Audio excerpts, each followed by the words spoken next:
Bom dia, irmãos. Vamos dar início ao nosso culto. Convido a todos a se colocarem de pé.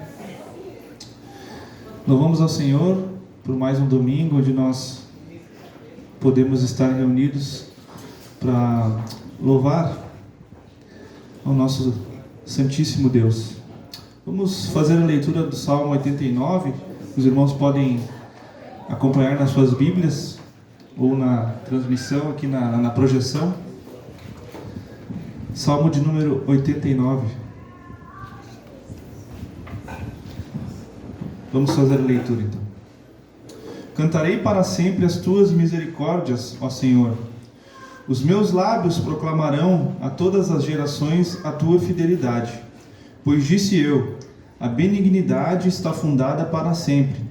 A tua fidelidade, tu a confirmarás nos céus, dizendo: fiz aliança com o meu escolhido, e jurei a Davi, meu servo, para sempre estabelecerei a tua posteridade e firmarei o teu trono de geração em geração. Celebram os céus as tuas maravilhas, ó Senhor, e na Assembleia dos Santos a tua fidelidade. Pois quem nos céus é comparável ao Senhor? Entre os seres celestiais, quem é semelhante ao Senhor? Deus é sobremodo tremendo na Assembleia dos Santos e temível sobre todos os que o rodeiam. Ó Senhor, Deus dos exércitos, quem é poderoso como tu és, Senhor? Com a tua fidelidade ao redor de ti. Dominas a fúria do mar, quando as suas ondas se levantam. Tu as amainas.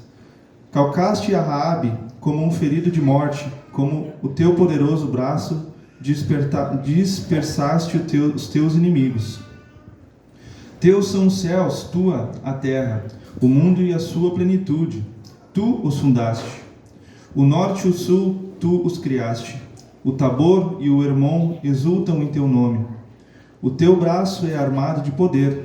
Forte é a tua mão e elevada a tua destra. Justiça e direito são o fundamento do teu trono. Graça e verdade te precedem. Bem-aventurado o povo que conhece os vivas de júbilo, que anda ao Senhor, na luz da tua presença. Em teu nome de contínuo se alegra, e na tua justiça se exalta, porquanto tu és a glória de sua força. No teu favor avulta o nosso poder.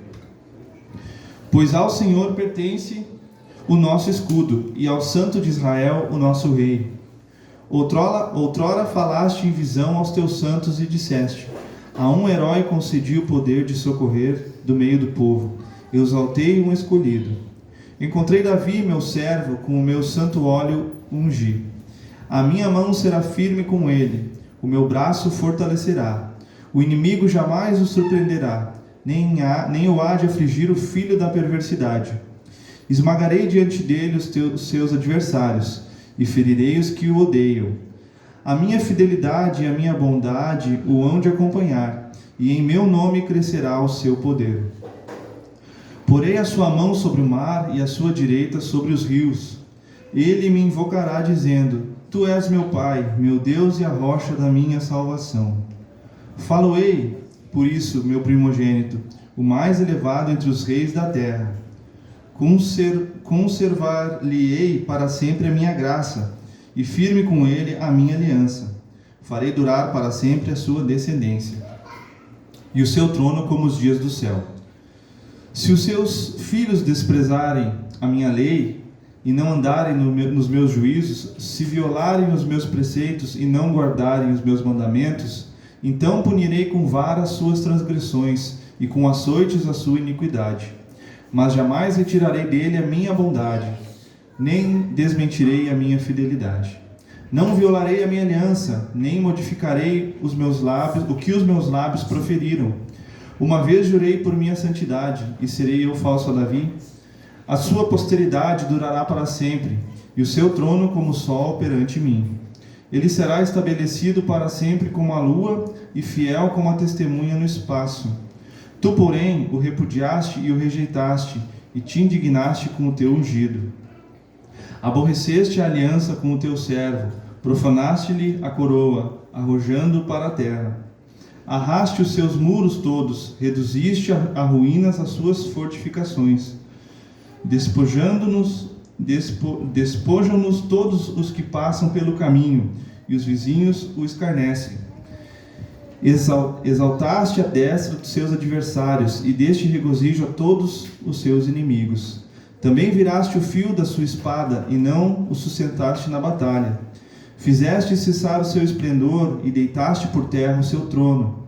Abreviaste os dias da tua mocidade, e o cobristes de ignominia. Até quando, Senhor, esconder-te-ás para sempre? Arderá a tua ira como fogo? Lembra-te de como é breve a minha existência, pois criarias em vão todos os filhos dos homens. Que homem há que viva e não veja a morte? Ou que livre a sua alma das garras do sepulcro? Que é feito, Senhor, das tuas benignidades, de outrora juradas a Davi por tua fidelidade? Lembra-te, Senhor, do opróbrio dos teus servos, e de como trago no peito a injúria de muitos povos. Com que, Senhor, os teus inimigos têm vilipendiado, sim, vilipendiado os passos do teu ungido. Bendito seja o Senhor para sempre. Amém e amém. Oramos, irmãos. Senhor Jesus, nós te louvamos nessa manhã e agradecemos, Senhor, por mais essa oportunidade que temos de estarmos na tua casa, podendo cultuar a ti, Senhor. Nós somos gratos, Senhor, pois tu és um Deus de misericórdia, tu és um Deus de graça, tu és um Deus de bondade, também de fidelidade, Senhor. Nós queremos te louvar nessa manhã, Senhor, render graças a ti, pois tu és o único digno de receber toda a honra e toda a glória. Oramos em nome de Jesus. Amém.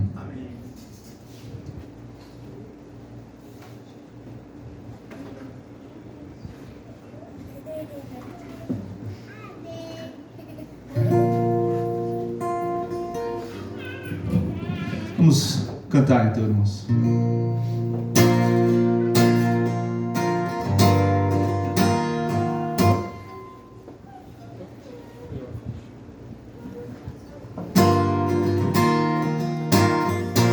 Castelo forte é o nosso Deus, escudo e boa espada,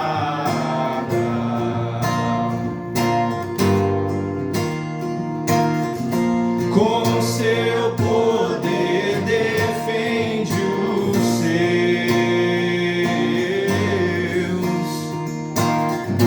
A sua igreja amada, com força e com furor, nos prova o tentador, com artimanhas tais e astúcias infernais,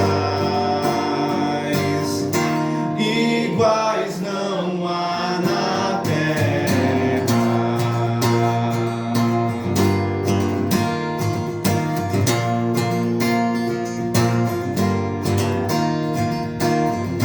A nossa força nada faz,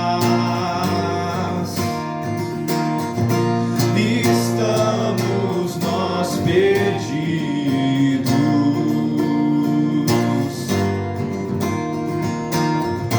mas nosso Deus socorro traz, e somos protegidos.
Grande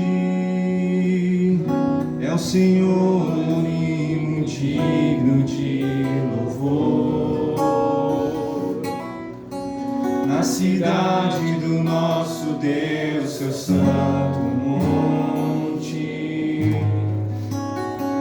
a alegria de toda a terra.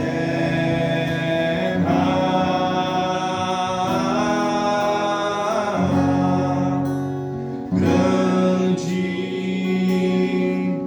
é o Senhor em quem nós temos a vitória e que nos ajuda contra o inimigo. Por isso diante dele nos prostramos.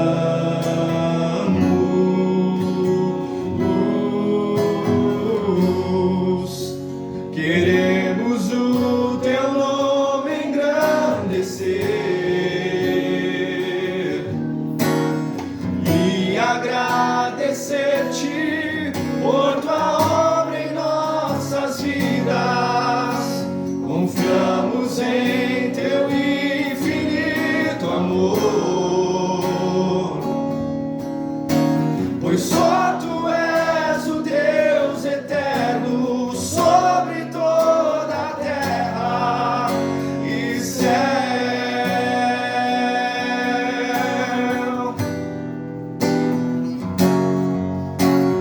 Grande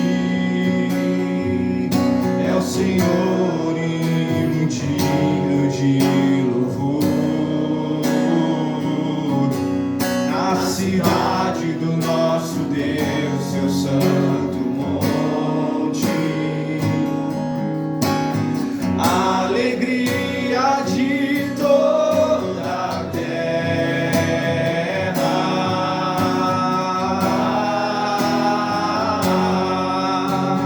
Grande é o Senhor em quem nós temos a vitória e que nos ajuda contra o inimigo. Por isso diante dele nos prostramos.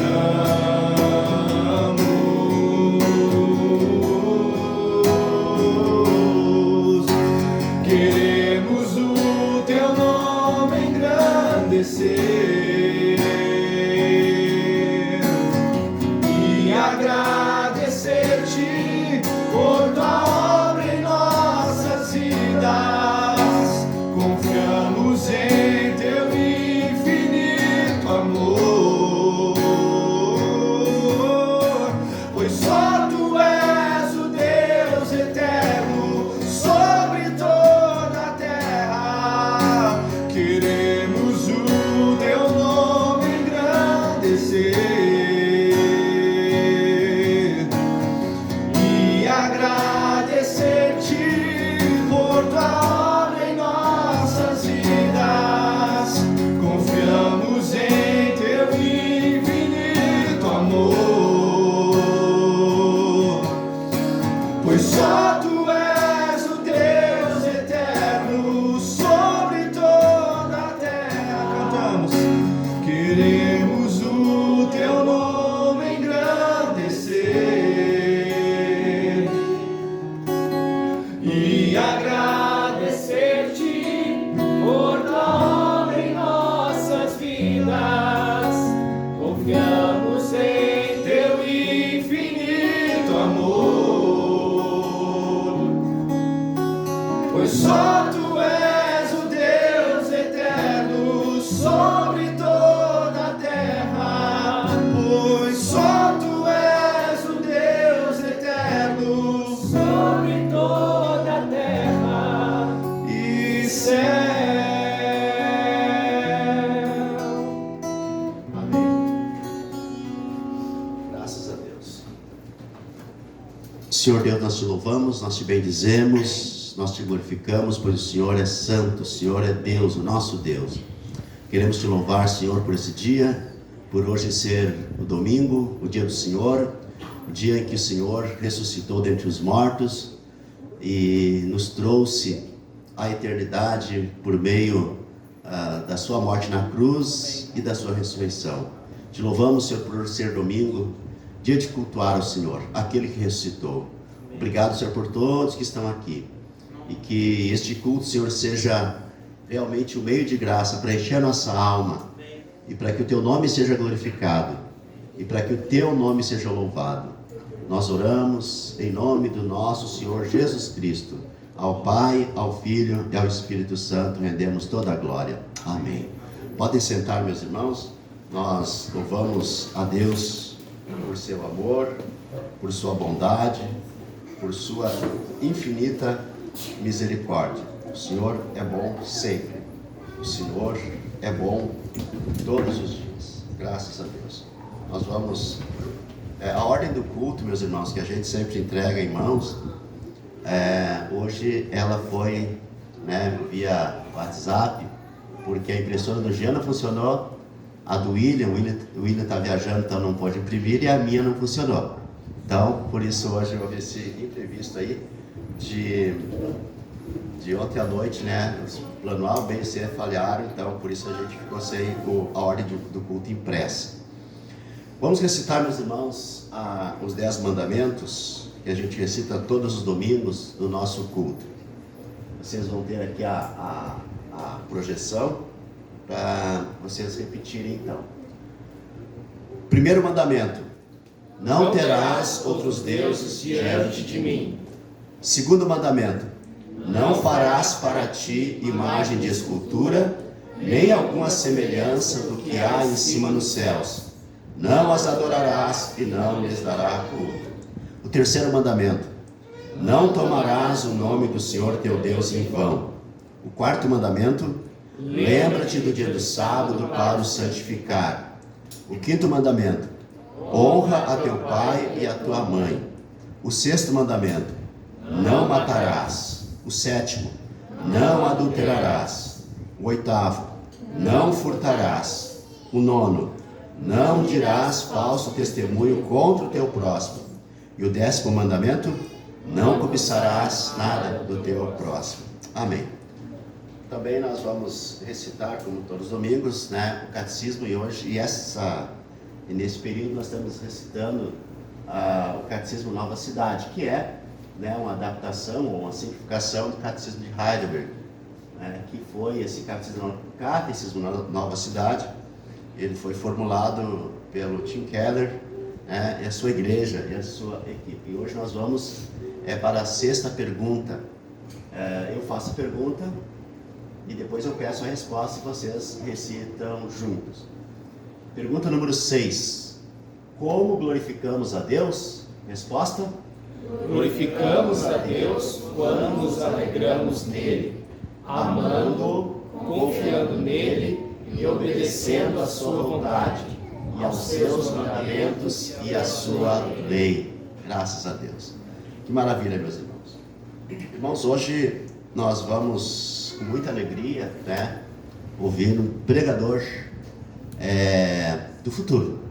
É a primeira pregação pública do nosso irmão, que está sendo treinado já há alguns anos, aqui com nossa equipe, já pregou nas aulas. Mas eu quero convidar o Mateus, que é o marido da Brenda, para vir aqui. Eu convido os irmãos para ficarem em pé. E Mateus então vai fazer a primeira pregação pública dele aqui na capela. Que Deus te abençoe, Mateus. A gente se alegra muito, porque cada pregador que surge digamos assim, é a igreja que se impulsiona e se renova. Senhor Deus eterno, eu quero te dar graças pela vida do Mateus, pela vida da Brenda, e que o Senhor use o Mateus nesta pregação, para que o teu nome seja glorificado em primeiro lugar, e que a igreja seja edificada. Nós oramos em nome de Jesus. Amém. Deus te abençoe, Mateus.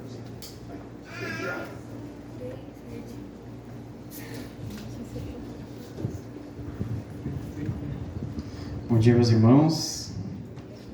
Uma alegria muito grande poder compartilhar a palavra de Deus com vocês. Estou bastante lisonjeado, pelo convite. Uma responsabilidade sempre muito grande fazer exposição da Palavra de Deus, ainda mais para um público tão qualificado quanto da capela, né? A gente vem aí acompanhando a série de Hebreus com as exposições do William, do Jean, do Nathan, tem sido bênção para a gente. E hoje eu também vou expor a carta aos Hebreus. Então, antes da gente iniciar, eu gostaria de fazer uma oração com os irmãos. Senhor, nós te agradecemos por mais este domingo. Pedimos a Tua graça e a Tua misericórdia sobre nós, que nós estejamos abertos, nossa mente, nosso coração, a Tua palavra, Senhor, que a gente possa ouvir e receber de Ti, Senhor, aquilo que o Senhor tem para nos entregar. Em nome de Jesus. Amém. Bem, irmãos, como eu falei, nós estamos expondo a carta de Hebreus, né? Estamos aí numa série e eu gostaria de fazer a leitura com os irmãos. Ali tá, é Provérbios, mas é Hebreus. É Hebreus. A exposição de hoje se encontra em Hebreus, capítulo 4, versos 1 e 2. Quem tem a sua Bíblia pode acompanhar, senão a gente tem também aqui no telão, que nos diz assim: temamos, portanto, que, sendo nos deixada a promessa de entrar no descanso de Deus, suceda parecer que algum de vós tenha falhado, porque também a nós foram anunciadas as boas novas, como se deu com eles. Mas a palavra que ouviram não os aproveitou, visto não ter sido acompanhada pela fé naqueles que a ouviram. Amém? Os irmãos podem se sentar.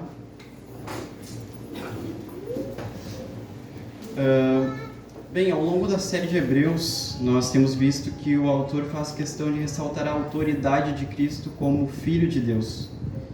Por isso ele começa a carta apresentando Jesus como sendo superior a todos os seus antecessores e aos anjos também, que eram ministros de Deus usados para transmitir a sua vontade. Então, o autor ele estabelece Cristo não somente como profeta, mas também como rei, sacerdote e principalmente como Filho de Deus. Não sendo somente Filho de Deus, mas a própria expressão exata do Pai, do ser de Deus. E se antes a gente ouvia a palavra por meio dos profetas, agora a gente ouve a palavra diretamente do próprio Deus. Se antes a gente precisava de um intermediador entre nós e Deus, né, que seria o sacerdote, e ainda que fosse oferecido sacrifício para que a gente fosse remido dos nossos pecados, agora Cristo nos dá total acesso ao Pai. E o próprio Cristo é o sacerdote e o sacrifício. O sacrifício é esse que é eficaz para a remissão dos nossos pecados e nosso perdão diante de Deus. A carta de Hebreus é uma grande exortação para que a gente não se esqueça dessas coisas, mas que a gente possa guardar essa fé e continuar praticando durante a nossa vida. Os irmãos, para quem a carta foi dirigida, passavam por uma perseguição, uma pressão muito forte dos judeus para que eles retornassem, né, às suas antigas práticas, para continuar naquela fé que eles receberam dos pais. E então, ser cristão nesse contexto era um perigo muito grande, não somente para si, mas para sua família também.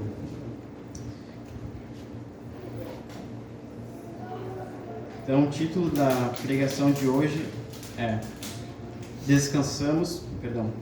O título da pregação de hoje é Cristo é a nossa fé e o nosso descanso. E a primeira proposição que eu gostaria de apresentar aos irmãos é: descansamos ao colher os frutos do trabalho de Cristo.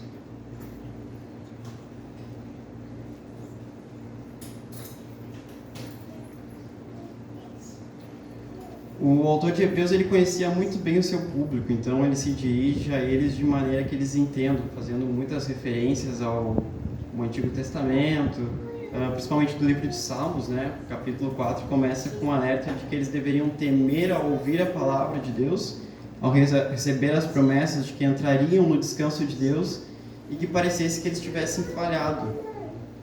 Então é muito interessante a gente analisar essa questão do descanso, né? Se nós formos ver durante toda a Bíblia, nós temos várias passagens em que é apresentado o descanso para a gente.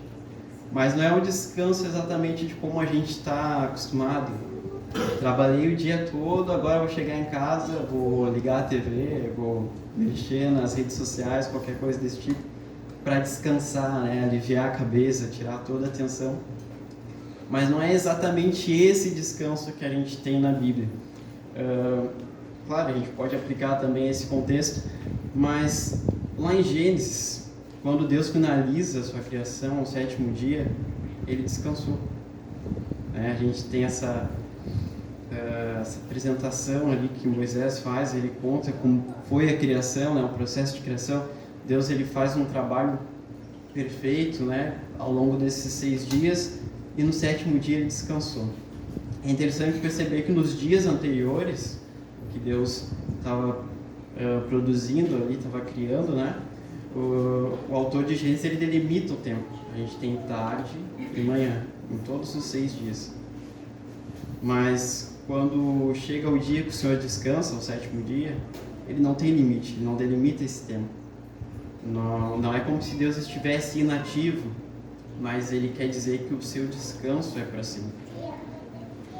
O seu descanso dura para sempre, não é um tempo determinado. Deus ele continua agindo na história, mas ele descansa. E a gente também pode fazer uma ligação direta com o povo que estava cativo no Egito. Deus havia feito uma promessa a Abraão, lá em Gênesis, capítulo 12, dos versos 6 e 7. Deus diz o seguinte: atravessou Abraão a terra até Siquém, até o carvalho de Moré. Nesse tempo os cananeus habitavam essa terra. Apareceu o Senhor a Abraão e lhe disse: darei a tua descendência esta terra. Ali edificou Abraão um altar ao Senhor que lhe aparecera. Também em Gênesis 13, dos versos 14 ao 15, disse o Senhor a Abraão, depois que Ló se separou dele: ergue os olhos e olha desde onde está para o norte, para o sul, para o oriente e para o ocidente, porque toda essa terra que vês eu te darei, a ti e a tua descendência para sempre. Ainda em Gênesis, no capítulo 15, no verso 18, diz o seguinte: naquele mesmo dia fez o Senhor aliança com Abraão, dizendo: a tua descendência dê essa terra, desde o rio do Egito até o grande rio Eufrates. Amém? Então, quando a gente faz essa ligação, Deus havia feito uma promessa a Abraão e ele prometeu essa terra, né, que seria para eles habitarem ali, Abraão e sua descendência. Mas antes do povo chegar à terra prometida, outros povos habitavam aquela terra. Eles trabalharam naquela terra, e quando Deus liberta o seu povo e ele usa como instrumento de justiça sobre aqueles que habitavam a terra prometida, assim como várias vezes a gente vai ver ao longo da história de Israel que outros povos tomaram aquela terra de Israel, porque Israel já estava ali num contexto de pecado, que tinha se esquecido de Deus, e Deus usava outros povos para unir Israel, né? Para trazer de volta aquela memória. E Israel ela se reconciliava com Deus, vivia um tempo de paz e prosperidade e voltava às suas práticas errantes, né? Diante de Deus. Então, nesse contexto, Deus usa o povo que está se retirando do Egito, né? Foi liberto do Egito, como instrumento de justiça sobre os povos que habitavam aquela terra. E quando o povo entrou em Canaã, eles descansaram debaixo de árvores que eles não plantaram. Eles colheram os frutos, colheram os alimentos da terra que eles não araram e habitaram em casas que eles não construíram. Isso é muito interessante, porque eles colheram os frutos do trabalho dos outros povos,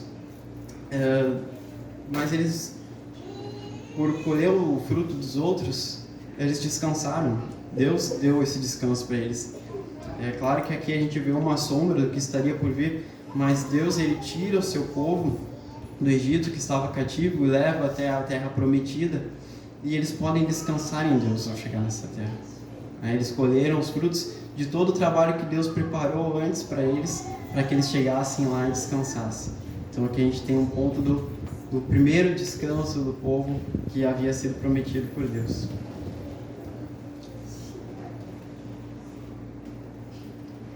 E diante disso, a gente pode traçar alguns paralelos, né? onde a gente acompanha uma lógica que nos aponta para um final grandioso. Dentro da teologia, a gente tem o conceito conhecido como já e o ainda não, onde a gente pode ver se compreende o que está na Escritura, mas de maneira que represente algo que ainda está por vir. Então a gente tem, ao longo da Escritura, vários acontecimentos que apontam para um final, né? A gente segue essa lógica diante da Bíblia. Como vimos anteriormente, nós temos o primeiro descanso, que é Deus ao finalizar a sua criação.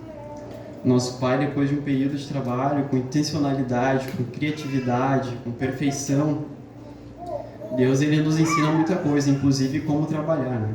Se a gente observasse mais como Deus age, a gente tem aí um baita exemplo de trabalho, né? Deus trabalha com muita intencionalidade, fez a criação perfeita, tudo funciona. É incrível como Deus pensa em cada detalhe. E diante de muitas coisas que Deus nos ensina, essa é uma delas, que nós podemos aprender com o nosso Pai como trabalhar, mas não também somente como trabalhar, mas também como descansar. Hoje em dia nós vivemos uma vida muito corrida, né? Nosso cotidiano é muito corrido, é trabalho, é faculdade, é estudo, é compromissos, e muitas vezes a gente acaba se esquecendo de Deus, a gente acaba se esquecendo de descansar em Deus, né? A gente está sempre corrido, ansioso, e Deus ele nos oferece um descanso, e a gente muitas vezes nega isso. A gente prefere resolver as coisas com a nossa própria força, focado sempre na nossa vida, no nosso eu. A gente é muito egoísta, né, hoje em dia, e Deus não nos quer assim. Deus não nos ensina isso, né? Ele nos ensina a descansar nele, ele nos oferece o seu descanso. Mais pra frente a gente vai ver isso também.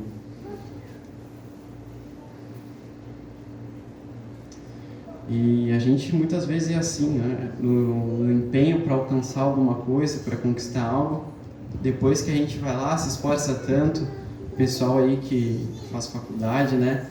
Às vezes demoram 5, 4 anos, leva tempo, leva esforço. O Gê que acabou o mestrado agora, né? Leva um esforço, a gente tem que se empenhar, não é fácil. Às vezes tem que virar à noite, né? Tem que entregar o melhor ali para a gente conseguir alcançar aquele objetivo. Também no trabalho, quando a gente quer alguma promoção, quer alguma coisa, se esforça, né? Vai atrás, se capacita para que a gente possa alcançar um objetivo. E depois de todo esse trabalho, todo esse empenho, todo esse esforço, a gente quer o quê? A gente quer o descanso, né? A gente procura pelo descanso. E aqui a gente pode ver isso também. Deus ele não faz nada por acaso. Quando ele entrega os 10 mandamentos para Moisés, para que transmitisse ao povo, nós temos a seguinte instrução, que até nós citamos aqui, que é o 4º mandamento, que se encontra lá em Êxodo 8 a 11, que nos diz assim: lembra-te do dia do sábado para o santificar. 6 dias trabalharás e farás toda a tua obra, mas o 7º dia é o sábado do Senhor. Não farás nenhum trabalho, nem tu, nem o teu filho, nem a tua filha, nem o teu servo, nem a tua serva, nem o teu animal, nem o forasteiro das tuas portas para dentro. Deus ele quer exclusividade nesse dia. Esse dia é para santificar o Senhor. E como eu disse, Deus não faz nada por acaso. Então, ainda durante o livro de Êxodos, nós vemos vários desdobramentos desse mandamento, né? Nós temos lá em Êxodo 23, do 10 ao 11, nós temos o ano do descanso.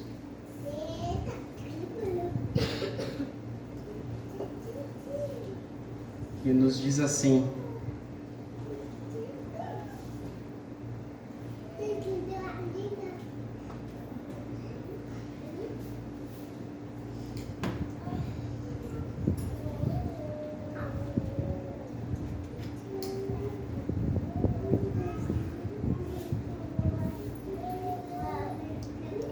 que nos diz assim: 6 anos semearás a tua terra e recolherás os seus frutos, porém no 7º ano a deixarás descansar e não a cultivarás, para que os pobres do teu povo achem o que comer do sobejo como os animais do campo. Assim farás com a tua via e com o teu olival. Aqui nós temos o ano do descanso para a terra. Durante 6 anos, o povo trabalharia na terra, cultivaria, araria a terra, todo o seu trabalho normal. Mas no 7º ano, eles não poderiam fazer isso. Deus exige, esse ano para si, o ano de descanso. Então, durante esse ano, o povo não poderia trabalhar na terra. Mas é muito interessante a gente perceber que, mesmo eles não trabalhando na terra, eles colhiam os frutos do trabalho. Claramente uma providência divina, claramente uma providência do Senhor, que mesmo sem trabalhar, o Senhor ainda sustentava eles. Eles poderiam colher aquele fruto de todo o trabalho feito anteriormente. Isso é uma prova de que Deus trabalha para que a gente descanse. A gente muitas vezes corre atrás das coisas, se afoba, fica afoito, tenta buscar uma saída de algum jeito, mas a gente esquece que nós temos um Deus. A gente esquece que o nosso Deus é Ele quem trabalha por nós.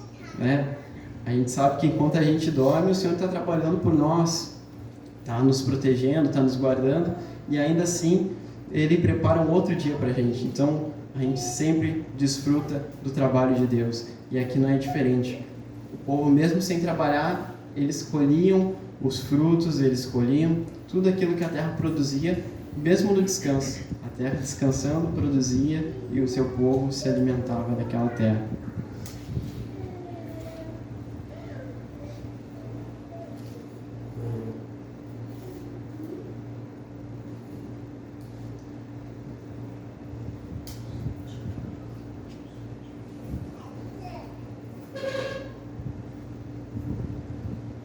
Outro desdobramento que a gente encontra também sobre o descanso do Senhor é em Êxodo 23:12, que nos fala o seguinte: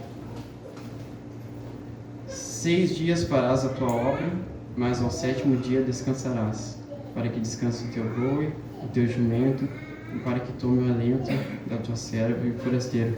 Então a gente vê muito frequente essa dinâmica, principalmente ali no Antigo Testamento, de descanso, Deus, Ele prepara um dia todo só para si, para descanso do povo. E percebam que não é somente as pessoas que descansam, mas o próprio animal também, a própria terra descansa. Então, Deus quer aquele dia exclusivamente para isso. E isso tudo vai nos apontando para um final. Como eu disse, tudo é o conceito do já e ainda não. Está se cumprindo a Escritura aqui, mas na verdade está apontando para um evento futuro, para o evento que vai chegar, que vai ser grandioso.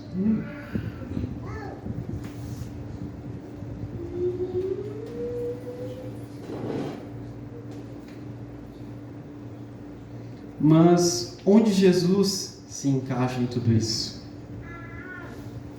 Porque a gente sabe que todo o Antigo Testamento ele aponta para o Messias, ele aponta para um ser que vai redimir o seu povo.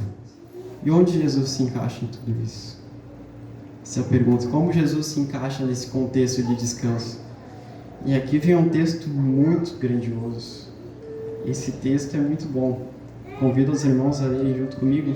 Se encontra em Mateus 12, do 1 ao 8. Bem, vamos ler juntos, irmãos? A palavra de Deus nos diz assim: por aquele tempo, em dia de sábado, passou Jesus pelas searas. Ora, estando seus discípulos com fome, entraram a colher as espigas e a comer. Os fariseus, porém, vendo isso, disseram-lhe: eis que os teus discípulos fazem o que não é lícito fazer em dia de sábado. Mas Jesus lhes disse: não lestes o que fez Davi quando ele e seus companheiros tiveram fome? Como entrou na casa de Deus e comeram os pães da proposição, os quais não lhes era lícito comer, nem a ele, nem aos que com ele estavam, mas exclusivamente aos sacerdotes? No verso 5: ou não lestes na lei que aos sábados os sacerdotes no templo violam o sábado e ficam sem culpa? Pois eu vos digo, aqui está quem é maior que o templo. Mas, se vós soubesseis o que significa misericórdia quero e não holocaustos, não teríeis condenado inocentes, porque o Filho do Homem é o Senhor do sábado. Amém? Eu não sei vocês, mas quando eu li isso aqui, eu fiquei com uma vontade de dizer um glória bem crente, assim, bem pentecostal mesmo. Glória a Deus, irmãos, isso aqui é grandioso. Nosso próprio Senhor Jesus está dizendo: eu sou o Senhor do sábado, eu sou o Senhor de todas as coisas. Amém? Pode dar glória, hoje está liberado, amém? Hoje está liberado. Então, o Filho de Deus, Jesus, Ele é o Senhor do sábado. Ele é o Senhor do descanso. Tudo aquilo que Deus fez lá atrás, agora se cumpre em Jesus. Deus descansou na sua criação. Ele cumpriu a sua obra e descansou. O povo passou o trabalho, chegou até a terra prometida, cumpriu a função e colheram os frutos do trabalho de Deus. Colheram os frutos do trabalho de Deus. E hoje a gente colhe os frutos do trabalho de Cristo. Essa é a proposição. A gente descansa quando a gente colhe os frutos do trabalho de Cristo. Não depende mais de nós. Não depende mais de sacerdote. Não depende mais de sacrifício entregues. Agora depende de Jesus. Amém? Ele morreu na cruz por nós. Jesus cumpriu todo o trabalho. Tudo aquilo que o Pai planejou, tudo aquilo que o Pai preparou para que a gente fosse reconciliado com Ele, se cumpriu em Jesus. Jesus carregou a cruz. Jesus carregou o fardo. Ele tirou esse trabalho de nós. Ele tirou esse peso da gente. Ele faz o trabalho. Ele carrega. Jesus é a nossa força. Ele toma para si todos os nossos pecados. Toma para si todas as nossas dores, nossas angústias. Quando os romanos cravam suas mãos e seus pés na cruz, eles cravam toda a nossa culpa em Jesus. O Filho de Deus fez homem e habitou entre nós. Ele deixou toda a sua glória, todo o seu esplendor nos céus para estar entre pecadores. Ele abriu mão de sua santidade, de seu corpo. Ele se entregou totalmente. E se a gente tenta andar com as nossas próprias pernas, irmãos, sem levar em consideração tudo isso que Cristo fez, a gente peca. E a gente peca feio por ignorar todo o trabalho de Deus. Todo o trabalho que Cristo entregou na cruz. Todo o sofrimento que Ele teve. Cada vez que a gente peca, cada vez que a gente abandona Deus, é mais um cravo no madeiro. É mais uma chibatada em suas costas.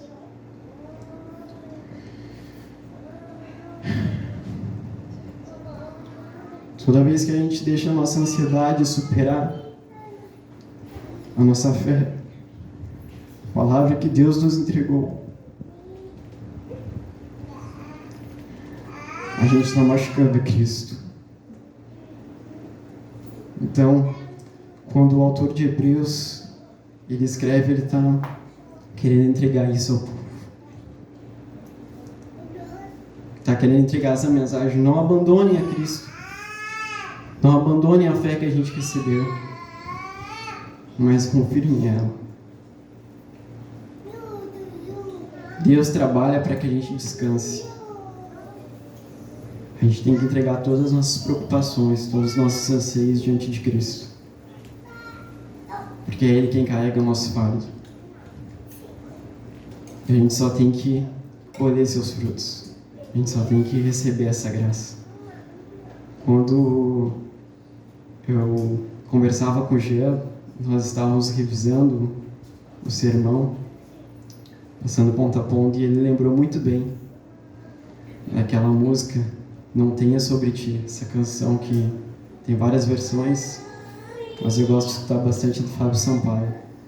E ele diz assim: é meu, somente meu, todo trabalho, e o teu trabalho é descansar em mim. Amém?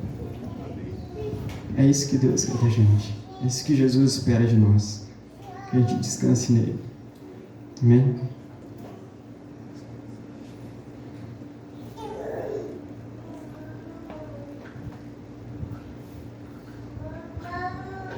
Então, diante desses paralelos, a gente tem o descanso de Deus na sua criação.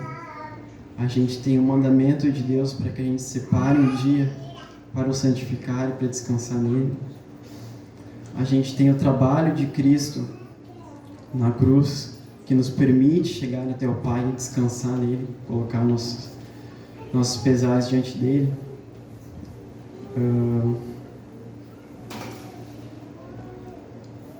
Só que também tem um dia muito importante, que é o dia de hoje, por exemplo. O que nós fazemos aqui? Por que nós nos reunimos todos os domingos? Vocês sabem? Como a gente aqui na capela costuma chamar esse dia? Dia de domingo. A gente chama de dia? Amém. A gente chama de dia do Senhor. Por quê? Vocês sabem o que significa? Quer dizer a palavra comemorar? A palavra comemorar, ela vem do latim comemorare e significa trazer à memória ou ainda recordar junto. O que a gente faz aqui todo domingo? A gente vem aqui e se reúne para lembrar da morte e ressurreição de Cristo. Esse é o dia do Senhor. Geralmente ele é um dia mais contemplativo, né? A gente vem aqui, toma ceia, desfruta desse trabalho de Deus, a gente tem comunhão com Deus através de Cristo, a gente participa do corpo de Cristo e a gente tem comunhão com Deus. Geralmente é um dia que a gente aproveita para descansar, para passear com a nossa família, é um dia mais tranquilo nas nossas vidas. Geralmente é assim, não sei de vocês, mas o meu domingo, às vezes eu não gosto nem de sair. Gosto de ficar em casa, eu e a Brenda, a gente assiste um filme. Geralmente a gente dorme depois do almoço. Comer, dormir, descansar mesmo. Para a gente poder voltar para mais uma semana. E se nós formos ler em 1 Coríntios,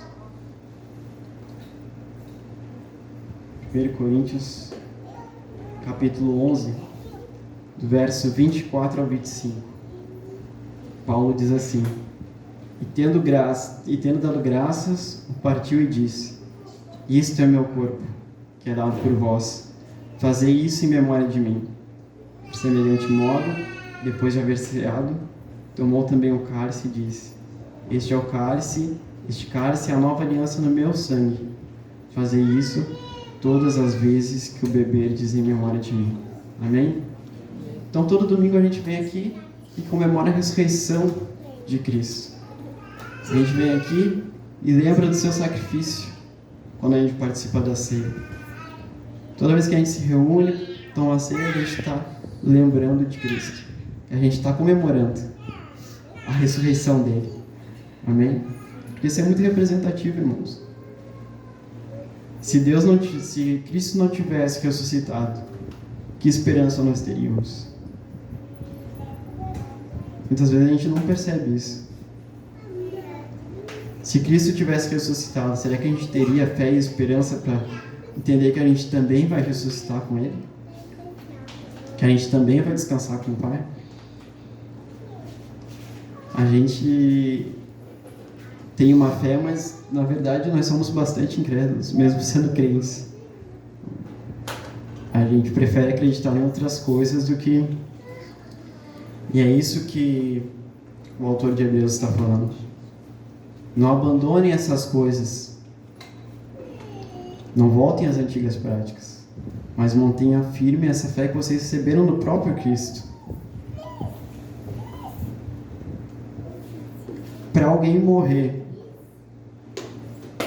numa cruz, que é a pior forma de tortura que os romanos tinham, que é uma dor insuportável, ou tem que ser muito louco para aceitar fazer um tipo de coisa dessa, ou tem que ser o próprio Filho de Deus. Tem que ser o próprio Filho de Deus. É muito difícil para a gente aceitar se entregar por outro alguém. É muito difícil. Imagina por alguém que é teu inimigo. Tu dar a vida por alguém que tu gosta é, em tese, mais fácil, né? Até instintivo, digamos assim, para o ser humano. Agora, vai dar a tua vida pela vizinha que fala mal de ti. Vai dar vida por aqueles que não gostam de ti, seja lá por qual for o motivo. Você pensaria em dar a sua vida por alguém que cometeu um crime? É difícil. A gente não tem essa consciência. A gente nem sequer pensa nisso. Eu não sei vocês, eu não penso. Mas foi o que Cristo fez por nós. Ele nos reconcilia com o Pai através do seu sangue redentor.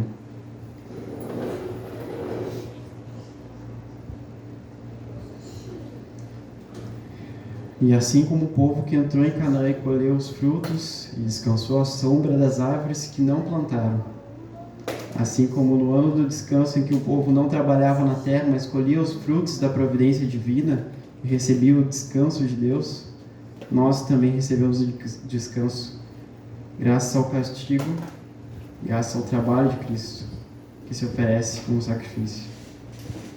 Ele carrega todo o nosso fardo, Ele carrega a nossa cruz, para que nós possamos entrar no descanso de Deus. Aí sim, tudo aquilo que é representado anteriormente se cumpre de maneira definitiva, onde por meio de Cristo nós entramos no descanso eterno de Deus. Eu recentemente assisti um filme muito legal, para mim, né? Eu achei muito legal. E eu posterguei ver esse filme durante 24 anos, que é o filme Gladiador. Hoje eu não vou citar Poderoso Chefão, nem Advogado do Diabo, como o Rogério costuma fazer, apesar de serem filmes muito bons. Eu vou citar o Gladiador, porque é muito interessante esse filme. O Gladiador se passa no seguinte contexto. Nós temos o general Máximos, grande general romano, vitorioso em várias batalhas, e ele recebe uma proposta do imperador Marcos Aurélio, que até a gente comenta bastante no nosso círculo, né? A gente gosta bastante dos estoicos, e Marcos Aurélio é um representante. E no filme Marcos Aurélio, ele está velho, já está cansado da guerra, e ele oferece ao Máximos para ser o imperador. Ele faz essa proposta ao Máximos. Mas o Marco Aurélio, ele tinha um filho que era o típico herdeiro mimado que a gente tem, né? Essa figura totalmente mesquinha e arrogante. E quando ele sabe que o pai oferece ao Máximos o título de imperador romano, ele fica muito decepcionado. Ele mata o próprio pai e toma para si o título de imperador. E o Máximos, obviamente, ele vê que aquilo tudo ali é uma trama. O imperador não morreu por acaso, foi o próprio filho que matou ele. E ele se recusa a ser leal ao Cômodos, que é o filho do imperador Marco Aurélio. Então o Cômodos manda matar o Máximos e toda a família dele. E durante todo esse filme, o Máximos ele passa por um trabalho. Ele vai lutar nas arenas, ele vira um gladiador, ferido, ele volta para sua casa depois de muito tempo para tentar salvar o seu filho e a sua esposa, e quando ele chega lá, os romanos já haviam matado eles. Então ele sofre muito. E aí ele entra num dilema, que ele só pode descansar depois que ele tiver sua vingança, depois que ele finalmente matar o Cômodos. Então ele passa por todas essas batalhas na arena dos romanos, no Coliseu, e ele vai até que ele chega e diz o seguinte: terei minha vingança nessa vida ou na próxima. Ele vai lá, no final, spoiler, tá? Ele consegue matar o Cômodos. É emocionante, um pouco violento, mas emocionante, e finalmente ele pode descansar. E a imagem que ele tem do descanso, quando ele morre, o herói morre. Desculpa, gente, falei de novo outro spoiler. Quando ele morre, ele finalmente chega no descanso dele. Ele tem uma visão de ele entrando nos portões e indo para os campos que ele tanto sonhava e reencontra sua família. E nesse contexto ele tem o descanso dele. Ele não descansa até ele cumprir todo o seu trabalho. Claro que num contexto de vingança muito diferente do que a gente tem em Cristo, que é um contexto de redenção. Ele dá a sua vida para que a gente possa viver. Mas é interessante que muitas vezes a gente só consegue o descanso depois de cumprir toda uma longa jornada. Mas aqui no caso de Cristo, Ele que cumpre essa longa jornada e a gente só espera nele. Que coisa maravilhosa, irmãos. Que coisa maravilhosa. E a segunda proposição que eu gostaria de apresentar aos irmãos é a seguinte: se temos Cristo, temos fé. Se temos descanso, nós temos fé em Cristo. Amém? No capítulo 4 de Hebreus, no verso 2, a gente descobre, lá atrás também em Êxodo, que nem todos entraram na terra prometida. A gente lembra, o povo entrou, a gente festeja, né, junto com eles, mas nem todos entraram na terra prometida. Tiveram alguns que ficaram para trás. E a gente vai ver o porquê. Quando Deus trata com o seu povo no deserto, e eles ficam peregrinando durante aqueles 40 anos, Deus fez vários milagres entre eles. Deus cuidou deles à noite, mandou a coluna de fogo para que eles se aquecessem à noite, que no deserto é frio. Mandou alimento para eles, né? Tratou deles, cuidou deles até que eles chegassem à terra prometida. Mas por que alguns não chegaram? Por que alguns não chegaram? Por que alguns não entraram na terra prometida? Porque mesmo eles vendo, tendo a prova viva do milagre que Deus fazia no meio deles, eles desobedeceram, eles eram desobedientes, eles murmuravam, eles reclamavam, mesmo Deus cuidando deles. E é esse alerta que o autor de Hebreus faz aqui, no verso 2. Que não parece que eles tenham falhado, como o povo fez lá no deserto, abandonando a Deus, desobedecendo. Eles não tiveram fé em Deus. No capítulo 4 de Hebreus a gente tem essa mesma dinâmica. Como eu disse, ser cristão no contexto da casa de Hebreus representava não um risco somente para si, mas para toda a sua família. Seria muito mais fácil eles abandonarem a fé em Cristo, retornarem ao judaísmo, pois eles sentiam aquela necessidade de ver materializar o perdão dos seus pecados, como era feito anteriormente. Anteriormente, o sacerdote entrava no templo, oferecia um sacrifício e o povo via aquele sacrifício como remissão para seus pecados. Mas isso sempre se repetia. O sacerdote tinha que ir lá entregar um novo sacrifício. O sacerdote ia lá e entregava um novo sacrifício. E Cristo, quando ele se entrega de uma vez só. Se entrega de maneira definitiva. Cristo é um sacrifício eficaz. Ele é o próprio sacerdote e ele é o próprio sacrifício. De maneira definitiva, Cristo lava os nossos pecados. E aqui o autor de Hebreus não quer que o povo abandone a fé que eles receberam dos seus pais. O autor ele quer que o povo continue acreditando, mas a partir de uma nova perspectiva, a partir de uma nova visão. Visão essa que é a partir do Messias já encarnado. Que eles continuem com a sua cultura, com tudo aquilo que eles receberam dos pais, mas agora vendo o cumprimento em Cristo.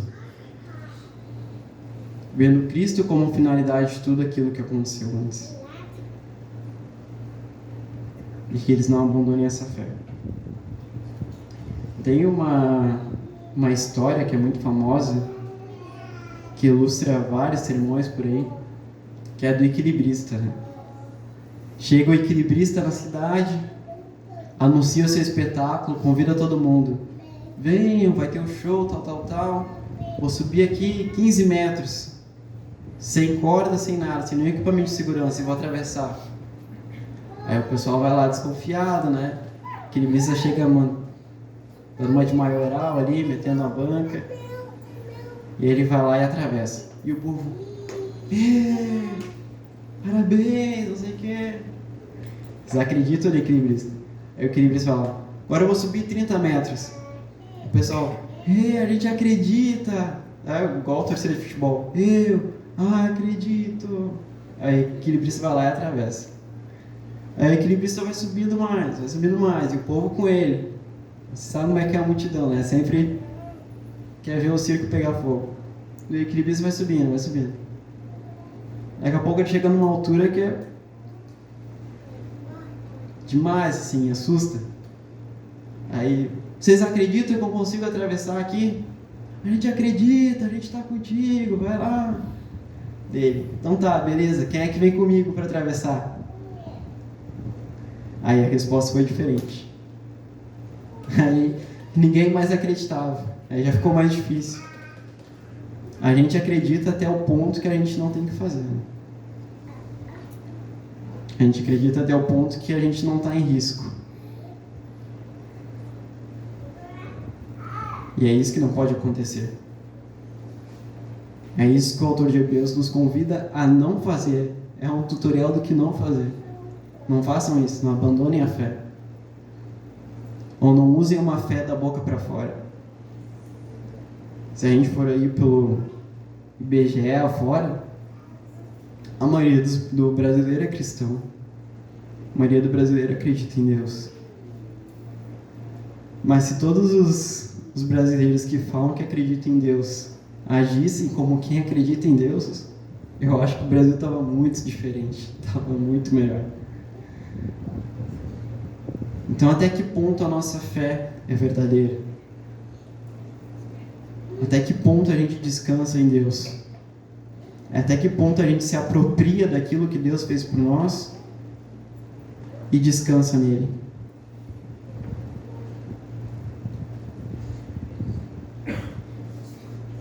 O autor de Hebreus, ele reforça isso o tempo todo. A carta de Hebreus é uma grande exortação para que eles mantivessem a fé naquilo que eles receberam. Para que eles não se perdessem no meio do caminho. É o tempo todo martelando. Se a gente for ver a pregação do William, do Jean, do Nathan, sempre a mesma questão. Cristo é o Senhor de tudo, não abandonem isso. Cristo é o Senhor de tudo, não abandonem isso. Essa é a fé que a gente precisa. Essa é a fé que a gente professa. E aqui é isso. Se nós temos essa fé, nós descansamos em Deus. Se nós acreditamos, se nós temos fé no trabalho de Cristo na cruz, nós temos o descanso com Deus. Tudo isso aponta para um grande dia. Toda essa fé que a gente professa durante os anos, toda a fé que está contida na Bíblia é para isso. Como a gente falou, tem o dia do descanso, a gente vem aqui no domingo, tem o dia do Senhor, mas tudo isso aponta para um grande dia, o dia final. E esse dia sim é o dia do Senhor, que vai ser o dia do Senhor para sempre. Vai ser o dia do Senhor eterno. Acabou. É descanso total agora. Ontem, quando eu estava terminando o sermão, mandei pro Nathan fazer os slides. Aliás, se tem alguém que trabalha aqui na capela, é o Nathan. Glória a Deus pela tua vida, Nathan. Nathan é um irmão muito querido nosso. E nos ajuda bastante aqui. Ontem, quando eu terminei de mandar pro Nathan fazer os slides, deu uma sensação de paz. Acabei agora, esperar amanhã, dia do Senhor, fazer a pregação. Descansei. Fui ver um jogo de futebol, estava tranquilo, estava em paz, aí começou o jogo do Grêmio. Acabou a paz. E como coisas pequenas, né, nos tiram da paz de Deus. É um jogo de futebol. Ninguém liga, não vai mudar nada na nossa vida. Que a gente possa ter isso em mente, de manter a fé em Cristo, não deixar as pequenas coisas nos afetar, que a gente descanse sempre em Cristo, que a gente possa sempre ter Cristo como nosso guia. Cristo é a nossa fé. Amém? E como o autor de Hebreus diz, que no grande dia não parece que a gente tenha falhado. Deus tem misericórdia de nós. Porque lá em Salmos 95,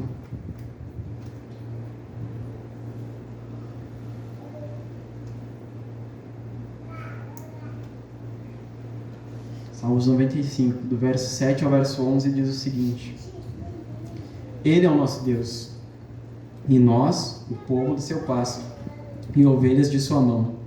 Hoje, se ouvirdes a sua voz, não endureçais o coração, como em Meribá, como no dia de Massá, no deserto, quando vossos pais me tentaram, pondo-me à prova, não obstante terem visto as minhas obras.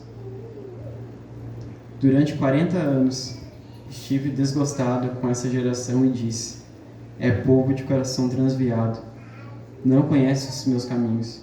Por isso jurei na minha ira, não entrarão no meu descanso. Por que o autor de Hebreus diz lá, no capítulo 4, verso 1, temamos, pois... Olha o que Deus diz aqui: não entrarão no meu descanso. Jurei na minha ira, não entrarão no meu descanso. Olha a responsabilidade. Às vezes a gente não tem dimensão, vive a nossa vida de qualquer jeito. Mas imagina chegar no dia final, Deus vai olhar assim para ti: tu não vai entrar. Como diz o Capitão Nascimento, lá na Tropa de Elite, não vai subir ninguém. Tu não vai entrar. Tu não vai entrar no meu descanso. Tu não. Irmãos, isso é para temer mesmo. Isso é grande. Às vezes a gente não dá a dimensão devida.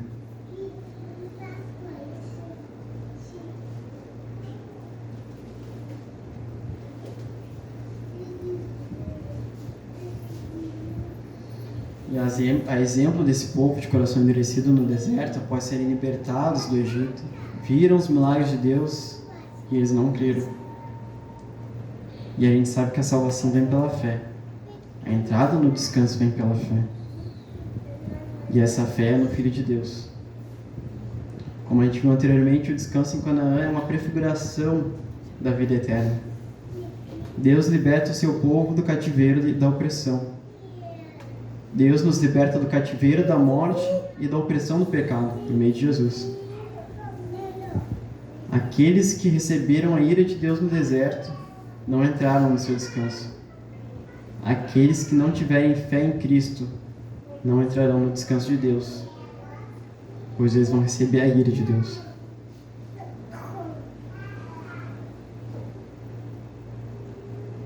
Quem não crê no Filho de Deus, quem não viver de acordo com essa fé,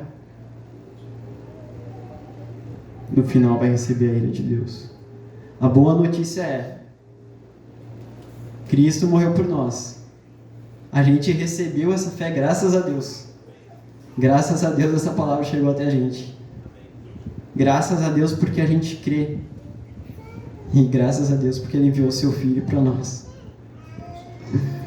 Meus irmãos, Deus sabe o que Ele faz, né? Por isso que Ele é Deus e a gente é o pecador. Graças a Deus por Jesus, pelo sacrifício que Ele fez na cruz. Amém. E para encerrar, meus irmãos, gostaria de trazer para a nossa vida prática. Como tem sido a nossa jornada rumo ao descanso de Deus? Reflita um pouco agora, analise a sua vida. Você tem sido zeloso? Você tem praticado a fé que recebeu? Sendo temente diante de Deus?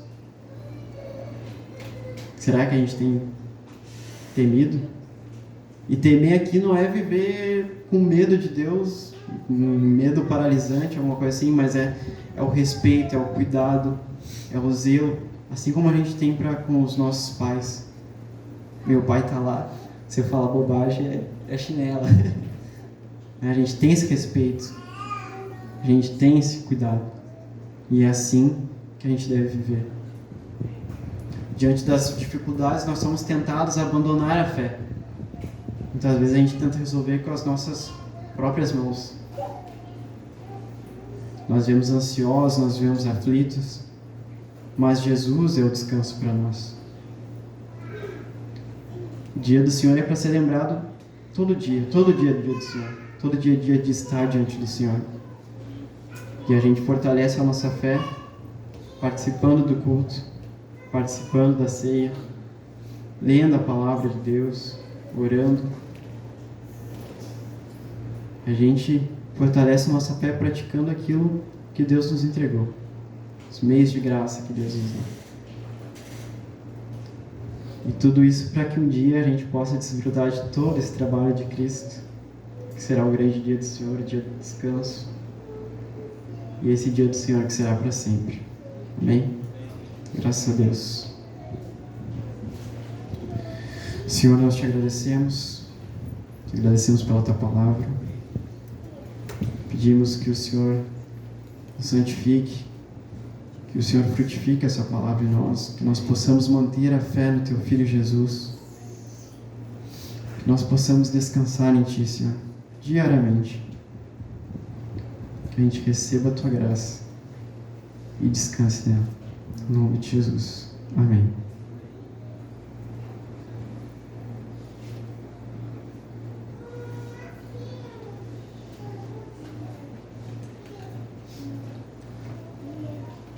Louvamos ao Senhor por seu amor, por sua bondade, por sua infinita misericórdia. Vamos ficar em pé, meus irmãos, e nós vamos, como todo domingo a gente faz, nós vamos participar da ceia do Senhor. Como o Mateus falou, né, é comemorar, é lembrar, é relembrar a morte e a ressurreição do nosso Senhor.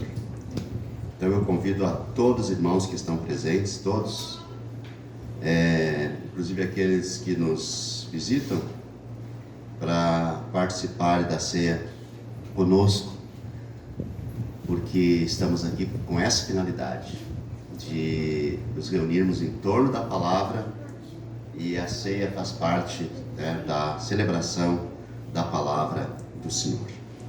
Meus irmãos, graças a Deus, que coisa extraordinária é o culto a Deus, né? A palavra do Senhor diz que o Senhor Jesus, na noite que foi traído, tomou o pão e, tendo dado graças, partiu e disse: este é o meu corpo, que é dado por vós. Façam isto em memória de mim. Senhor Deus eterno, nós te damos graças pelo pão, te damos graças, Senhor, porque o Senhor morreu na cruz por nós, em nosso lugar, para perdoar os nossos pecados, para nos dar a redenção, para nos dar a salvação, para nos justificar. Te louvamos, te bendizemos. Amém. A palavra do Senhor também nos diz que, depois de cear, tomou o cálice, dizendo: este cálice é a nova aliança do meu sangue. Façam isto em memória de mim. Senhor Deus eterno, também nós te damos graça, te pedimos a bênção sobre o cálice, porque a tua palavra diz que lá na cruz o Senhor derramou o seu sangue em nosso lugar. Sua morte foi em nosso lugar para nos salvar. Por isso nós te bendizemos, nós te glorificamos, nós te exaltamos. Te damos graças pelo pão e te pedimos a bênção para o cálice, porque a tua palavra diz que o teu corpo é verdadeira comida, o teu sangue é verdadeira bebida, no sentido de que nós somos participantes da morte do Senhor, porque nós cremos na morte do Senhor para a nossa redenção, para o perdão dos nossos pecados. O Senhor Jesus morreu em nosso lugar, e o nome de Deus Pai foi glorificado e é glorificado em nossa vida. Amém. Louvado seja Deus. Meus irmãos, eu convido, né, enquanto o Alisson vai cantar conosco, convido a todos os irmãos para virem até aqui, pegarem pão, cálice, voltar para o seu lugar para a gente comer e beber juntos, para a glória de Deus. Amém.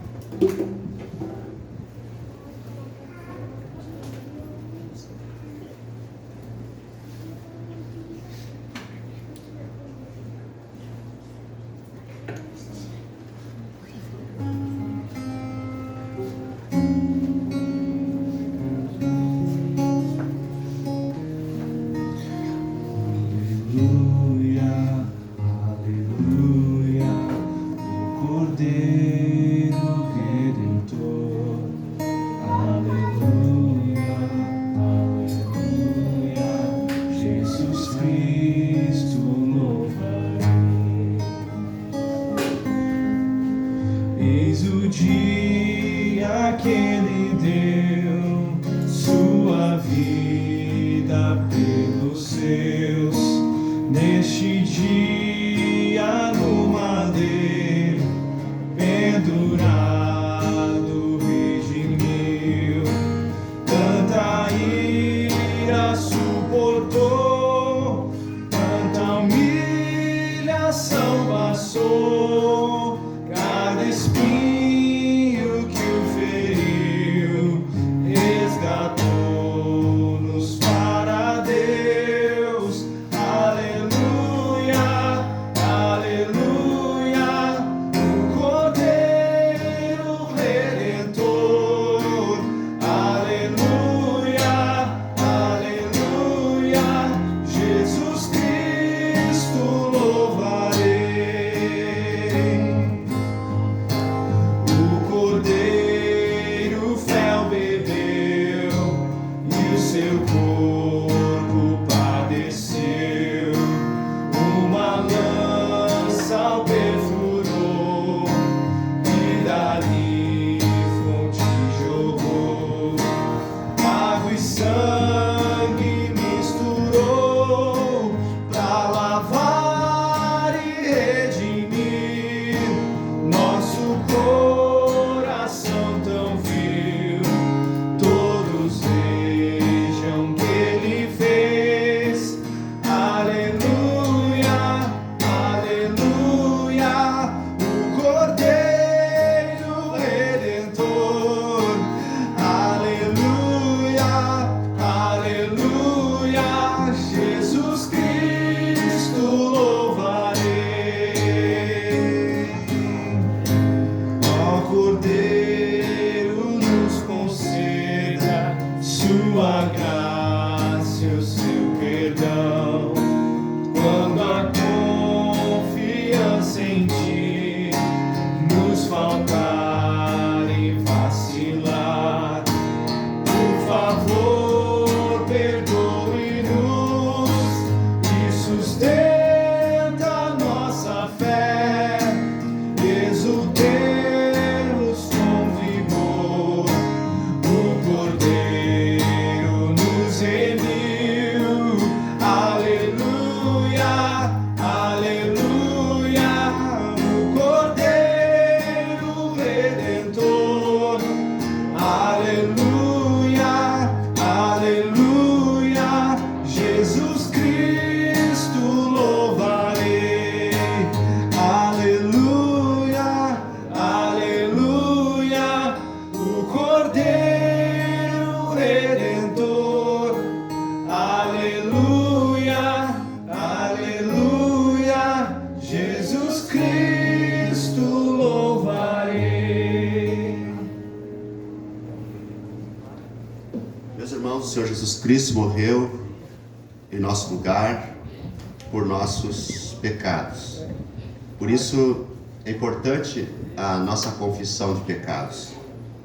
E a palavra diz que aquele que diz que não tem pecado faz mentiroso e diz que Deus é mentiroso.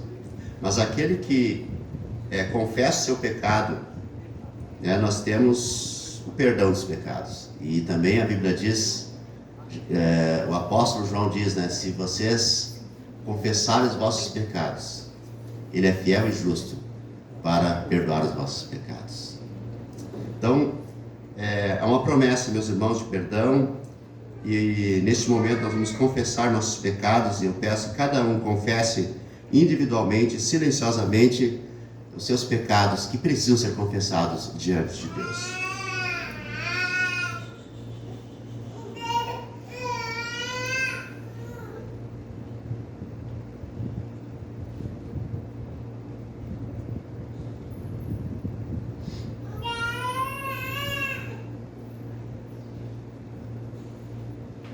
Amém. Ao confessar, meus irmãos, nós somos absolvidos. Essa é a grande notícia, né? É a proclamação do perdão e a grande boa nova do Evangelho que nós recebemos. Amém. Meus irmãos, eu convido vocês a comer do pão em nome do nosso Senhor.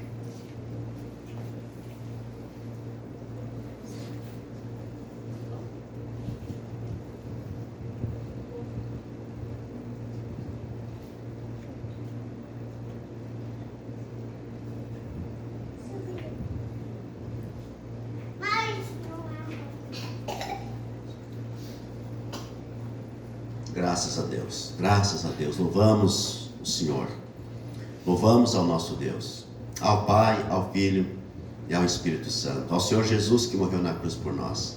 Bendito seja Deus. Quero convidar vocês também para fazer a recitação do Credo Apostólico, que é a fé da Igreja, a nossa fé. Recite comigo então o Credo dos Apóstolos, o Credo Apostólico. Creio em Deus, Pai Todo-Poderoso, Criador do céu e da terra. Creio em Jesus Cristo, seu único Filho, nosso Senhor, o qual foi concebido por obra do Espírito Santo. Nasceu da Virgem Maria, padeceu sob o poder de Pôncio Pilatos. Foi crucificado, morto e sepultado. Desceu ao inferno, ressurgiu dos mortos ao terceiro dia, subiu ao céu, está sentado à direita de Deus Pai Todo-Poderoso, de onde há de vir para julgar os vivos e os mortos. Creio no Espírito Santo, na Santa Igreja Católica, na comunhão dos santos, na remissão dos pecados, na ressurreição do corpo, na vida eterna. Amém. Meus irmãos, sempre que a gente recita o Credo Apostólico, nós estamos recitando a fé da Igreja de todos os tempos. Por isso o termo católico, né? Creio na Santa Igreja Católica, não no sentido de catolicismo, mas no sentido de catolicidade da Igreja. A Igreja que é de todos os santos, de todos os tempos e de todos os lugares, para a glória de Deus. Amém? Bebam, meus irmãos. Graças a Deus. Louvado seja o Senhor. Bendito seja Deus. Glorificado seja o Senhor. Bendito seja Deus. Bendito seja o Senhor que nos ama. Bendito seja o Senhor que morreu em nosso lugar. Bendito seja o Senhor que nos salva. Bendito o Senhor que nos abençoa. Bendito seja o Senhor que nos trouxe até este lugar para fortalecer a nossa vida, para fortalecer a nossa fé. Louvado seja o nome do Senhor. Louvado seja o nome do Senhor. Amém. Amém. Graças a Deus, meus irmãos, por esse culto que glorifica ao Senhor. Glorificado seja o Senhor pelos cânticos, glorificado seja o Senhor pelas recitações confessionais, glorificado seja o Senhor pela pregação, pelo Mateus, pela edificação, pelo meio de graça, que é o culto, pelo sacramento da ceia. Louvado seja o Senhor. Ore comigo, meus irmãos, agora a oração do Senhor, antes da gente encerrar o nosso culto. Ore comigo a oração do Senhor. Pai nosso que estás nos céus, santificado seja o teu nome. Venha o teu reino, faça-se a tua vontade, assim na terra como no céu. O pão nosso de cada dia dá-nos hoje, e perdoa-nos as nossas dívidas, assim como nós temos perdoado aos nossos devedores. E não nos deixes cair em tentação, mas livra-nos do mal, pois teu é o reino, o poder e a glória para sempre. Amém. Senhor Deus eterno, nós te louvamos, nós te glorificamos, nós te exaltamos, te bendizemos mais uma vez por hoje ser domingo, o dia do Senhor. Te louvamos mais uma vez por hoje ser o dia do culto. Te louvamos mais uma vez, Senhor, pela pregação da palavra. Te louvamos mais uma vez, Senhor, pela ceia do Senhor. Agora eu te peço, em nome do nosso Senhor Jesus Cristo, que o Senhor nos dê uma semana abençoada. Ó Deus, em nome de Jesus, abençoa cada um. Que haja provisões na casa de cada um. Que haja saúde na casa de todos, Senhor. Que o teu nome seja glorificado. Livra-nos do mal. Livra-nos do maligno, Senhor. E que a tua boa mão seja sobre todos. Nós oramos em nome do nosso Senhor Jesus Cristo. Amém. Meus irmãos, a graça do Senhor Jesus Cristo, o amor de Deus e a comunhão do Espírito Santo sejam com todos vós. Amém.